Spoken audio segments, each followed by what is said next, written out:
Governor Greg Abbott is pushing new property tax reforms that are tougher than the ones that failed in the last legislature. The idea might sound attractive to homeowners with soaring taxes, but one economist has a warning about the consequences. Fox 4's Lori Brown live in Dallas with the story. Clary's Governor Greg Abbott says skyrocketing property taxes are pricing people out of their own homes. So he is proposing a plan that would put the brakes on rising property taxes. But skeptics say that it would also affect roads and schools. Good times in Texas means soaring property values and soaring property taxes. Willie, good to have you here. The governor says he's been getting an earful from voters. People and businesses across the state are being crushed by skyrocketing property taxes. More and more Texans are being taxed out of the homes that they have lived in for decades. Young families just starting out are finding it hard to be able to buy even their first home.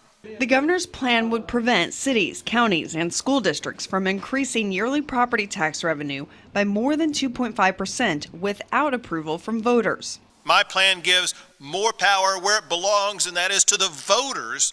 But his plan could spell trouble for school districts, which have already faced cuts in state funding in recent years. A school finance commission. The governor only had a vague answer about the potential impact. Is this going to slow the growth of revenue for school districts? The reality is there are certain variables that may or may not impact that. So the reality is we need to find out how this would be utilized by the taxing authorities. Governor, does this take away local control? It absolutely does not take away local control. The best local control is voter local control. We're putting the power where it belongs, and that is with the voters of the state of Texas. The state Democratic Party criticized the governor's plan, saying Abbott's proposal makes it harder for cities to fill potholes, counties to build roads, and schools to meet the growing needs of our children's education.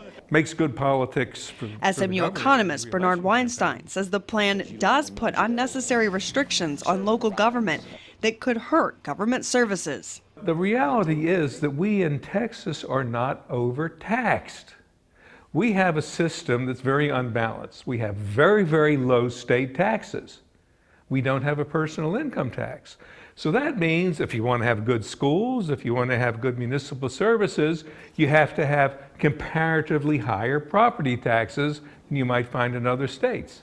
But overall, taxpayers in Texas have got a pretty good deal. Another part of Abbott's plan would make it harder for local governments to take on new debt. It would require a 2/3 supermajority of voters to pass bond packages. Under that standard, the recent bond propositions for Dallas Fair Park and City Hall improvements and economic development would not have passed. Clarice.